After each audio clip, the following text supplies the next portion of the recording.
Au tout début de son pontificat, en 1656, le pape Alexandre VII demanda à Gian Lorenzo Bernini de concevoir un plan d'ensemble d'aménagement de la place Saint-Pierre et de terminer, en les restructurant, les travaux entrepris sur la façade de la basilique en vue de la doter de 2 clochers. Depuis 1612, la façade de la basilique proprement dite était terminée. Pourtant, se posait le problème du manque de clochers souhaité par les papes. Carlo Maderno, le concepteur de la façade, avait proposé de construire 2 clochers sur les 2 dernières travées latérales de la basilique. Mais cette idée avait été refusée par le pape, car ils auraient masqué la coupole de Michel-Ange. Paul V proposa alors à Maderno d'agrandir la façade d'une travée supplémentaire pour construire les 2 clochers souhaités. Maderno construisit le premier niveau des futurs clochers, mais les travaux s'interrompirent provisoirement faute d'argent. Un projet fut ensuite élaboré par un architecte appelé Martino Ferrabosco, comme en témoignent un plan et un dessin reproduits dans un ouvrage paru en 1620 et réédité en 1684 sous le titre Libro de Architectura di San Pietro nel Vaticano. Ce document montre que le projet de Ferrabosco, datant sans doute des années 1617, comportait 2 volets de travaux, avec d'abord construction des 2 clochers et ensuite mise en place d'un premier aménagement de la place avec création de 2 galeries de part et d'autre du parvis, terminées par 2 tours-portes à 3 étages comportant chacune une horloge et un clocheton à volute. Le porche de droite et la galerie sur lequel il s'ouvrait étaient destinés à servir d'entrée au palais apostolique. Quant au porche de gauche, il devait simplement servir de pendant à celui de droite et préluder à de futures constructions de ce côté. En 1630, paraît la 2e édition du plan cavalier de Rome dressé par Antonio Tempesta. Il témoigne de l'état des travaux à l'époque où ce plan fut dessiné. On constate, à la vue de ce document, que les 2 clochers ne sont pas construits. Par contre, on devine que le porche et la galerie de droite ont été bâtis. Le plan de Tempesta montre aussi l'aspect de la place Saint-Pierre à son époque. Malgré les premiers travaux, la place reste de forme irrégulière et bordée à l'est et au sud de maisons et édifices hétérogènes sans caractère. Au nord, la place est fermée par la muraille servant de chemin fortifié, permettant au pape de se réfugier au château Saint-Ange si le Vatican était attaqué. Au centre de la place se dressait l'obélisque au pied duquel aurait été crucifié Saint-Pierre, qui avait été amené là en 1586 à l'époque du pape Sixte V. Là aussi se trouvait une fontaine monumentale érigée en 1613 par Carlo Maderno. Il est évident que, vue de cette place sans âme et exiguë, la façade de Maderno, tout comme l'obélisque, devait paraître trop colossaux et de taille disproportionnée, eu égard à leur environnement étriqué.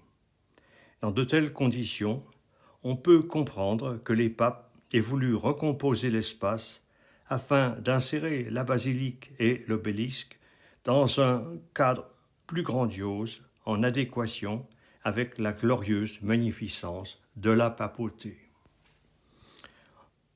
Entre 1638 et 1641, le dessinateur et graveur Israël Sylvestre se rend à Rome et effectue une série de dessins, dont 2 concernent le Vatican.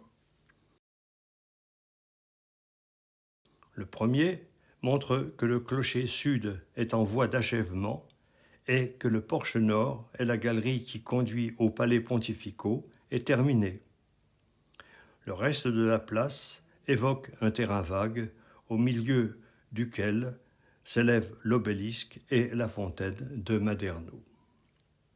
C'est quelques années plus tard qu'intervint Gian Lorenzo Bernini.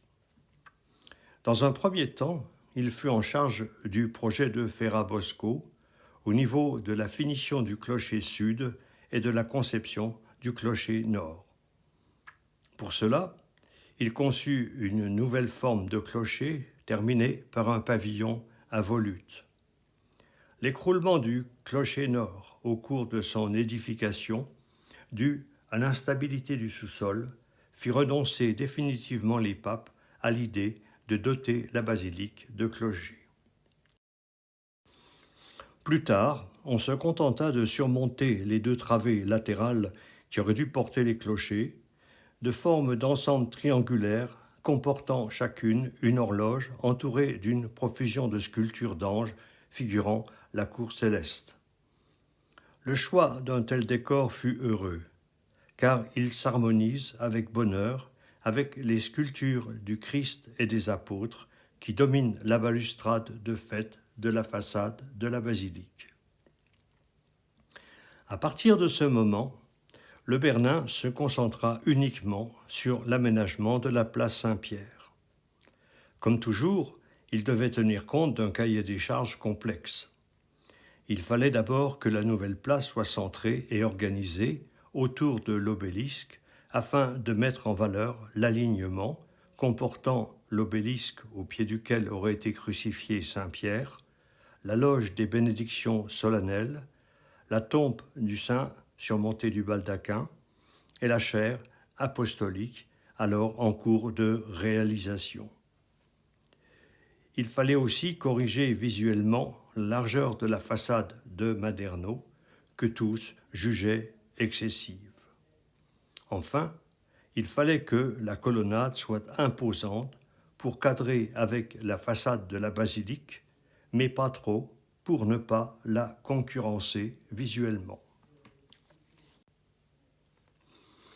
Il s'ensuivit 2 types de projets élaborés par le Bernin à partir de 1656, concernant d'une part le plan global de la place et d'autre part la forme de la colonnade qui devait l'entourer. En ce qui concerne le plan de la place, le Bernin dessina un projet qui associait 2 types de formes géométriques, un trapèze et un double cercle. La forme trapézoïdale était un artifice destiné à corriger l'excessive largeur de la façade. Les 2 côtés latéraux du trapèze étaient bordés de galeries ayant pour but de canaliser le regard du visiteur. Quand celui-ci arrivait au niveau de la base étroite du trapèze, son champ visuel était rétréci. C'est seulement en s'approchant de la basilique que se découvrait peu à peu la monumentalité de la façade, parallèlement à l'élargissement progressif de l'espace visuel. Au niveau de l'obélisque et de la fontaine de Maderno, le Bernin utilisa 2 cercles imbriqués l'un dans l'autre. Leur centre, matérialisé par un cercle de porphyre, étant situé sur une ligne nord-sud, reliant l'obélisque et la fontaine, perpendiculairement à la ligne est-ouest, reliant l'obélisque à la loge des bénédictions et à la tombe de l'apôtre. En outre, pour parfaire la symétrie, une autre fontaine fut ajoutée au sud de l'obélisque. Ces 2 cercles furent reliés par une courbe, formant un ovale au centre duquel se dressait l'obélisque. Enfin, le Bernin construisit, de part et d'autre, 2 colonnades en arc de cercle qui semblent figurer 2 mains ouvertes, formant un espace clos, accueillant le visiteur en un geste protecteur et semblant le couper des aléas de la réalité quotidienne. Le Bernin avait prévu d'ajouter un pavillon central entre la terminaison extérieure des 2 demi-cercles. Il devait ressembler à un arc de triomphe et avait pour but de masquer jusqu'au dernier moment, aux yeux des fidèles, la place et la façade, afin de créer un effet de surprise qui éveillerait la sensibilité du pèlerin. La mort du pape Alexandre VII interrompit les travaux. Le pavillon central ne fut jamais construit. À l'époque de Mussolini, fut percée la Via della Conciliazione. Désormais, on aperçoit de très loin la façade de la basilique. L'effet de surprise, certes, n'existe plus, mais le fait de s'approcher de la basilique à pied crée une autre sensation, celle de la lente montée vers le but final et de la découverte progressive du monument. En ce qui concerne la structure architecturale des 2 arcs de cercle de la colonnade, le Bernin opta pour une structure monumentale comportant 3 travées formées de 4 colonnes alignées. La travée centrale, plus large, serait voûtée et permettrait la circulation des carrosses. Pour cette colonnade, le choix du Bernin se porta sur les colonnes de style dorique au lieu des habituelles colonnes aux chapiteaux corinthiens utilisées dans la basilique. Les colonnes doriques étaient en effet plus simples, mais plus majestueuses, plus massives, mais plus monumentales, plus austères, mais plus adaptées à la solennité du lieu. Au-dessus de ces colonnes fut construite une architrave surmontée d'une corniche, puis d'une balustrade ornée de statues qui évoque à nouveau la cour céleste des saints et renforce encore l'impression du visiteur d'être enserré dans un cocon protecteur quasiment irréel et hors du temps. On retrouve sur cette place cette impression de spiritualité théâtralisée que j'ai souvent utilisée à propos de l'art baroque. Cette austérité monumentale n'empêche cependant pas la présence d'artifices indéniablement baroques sur cette colonnade.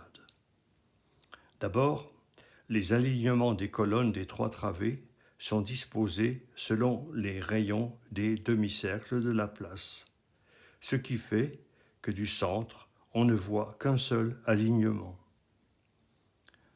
Ensuite, parce que les colonnes extérieures ont un fût plus large que les colonnes jouxtant la place. Il y a donc le même espacement des pleins et des vides. Visuellement, de la place, les colonnes donnent l'impression d'être de la même taille. Enfin, parce que les statues qui surmontent la colonnade sont conçues pour être vues du bas et de loin, ce qui a conduit l'architecte à amplifier les gestes et à exacerber les postures. La plupart des statues furent réalisées par les sculpteurs de l'atelier du Bernin et non par le maître lui-même.